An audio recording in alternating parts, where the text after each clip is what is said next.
নাটোরের সিংড়ায় দুই গ্রুপে সংঘর্ষ, গুলিবিদ্ধ সহ আহত অন্তত 15 জন। বিস্তারিত দেখুন স্টাফ রিপোর্টার শাহাবুল আলমের প্রতিবেদনে। নাটোরের সিংড়ায় পূর্ব বিরোধের জেরে দুই গ্রুপের মধ্যে সংঘর্ষ, গুলিবিদ্ধ সহ অন্তত 15 জন আহত হয়েছে।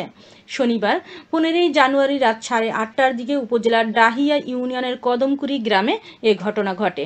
এলাকাবাসী সূত্রে জানা যায়, দীর্ঘদিন যাবৎ ওই গ্রামে হত্যা মামলা ও সরকারি খাস সম্পত্তি নিয়ে তাদের মধ্যে দীর্ঘদিন যাবৎ পূর্বের মামলা মোকদ্দমা ছিল। পুকুরকে কেন্দ্র করে এর আগেও কয়েকবার মারামারি ঘটনা ঘটে। জমশেদ গ্রুপ ও জিয়াদ গ্রুপের লোকজন এর মধ্যে সংঘর্ষ হয়। এ সময় দুই গ্রুপের অন্তত 15 জন গুলিবিদ্ধ হয়েছে বলেও জানা যায়। মারামারি চলাকালীন সময় ওই গ্রামে গুলি ছড়াছড়ির শব্দ পাওয়া গিয়েছে বলেও জানা যায়। পরে খবর পেয়ে সিংড়া থানা পুলিশ ঘটনাস্থল পরিদর্শন করেছে।